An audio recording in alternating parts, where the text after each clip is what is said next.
আমার মা, আশা করি ভালোই আছো, কিন্তু আমি ভালো নাই। তোমায় ছাড়া কেমনে ভালো থাকি, তোমার কথা শুধু মনে হয়। আমরা 17 জন, তার মধ্যে 6 জন মারা গেছে, তবুও যুদ্ধ চালাচ্ছি।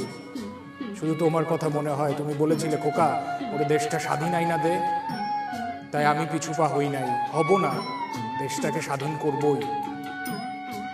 রাত শেষে সকাল হইব, নতুন সূর্য উঠব, নতুন একটা বাংলাদেশ হইব, যে দেশে সোনা ফলায়, রক্তপাত বন্ধ হবে, নতুন রাত আসবে, মোরা শান্তিতে ঘুমাবো।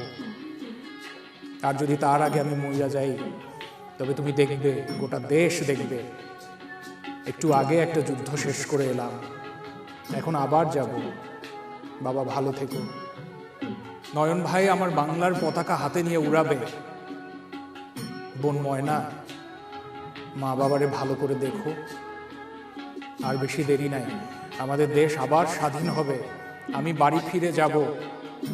যাওয়ার দিন বাবার পাঞ্জাবি, মার শাড়ি, ময়নার চুড়ি, নয়নের পতাকা আনবো।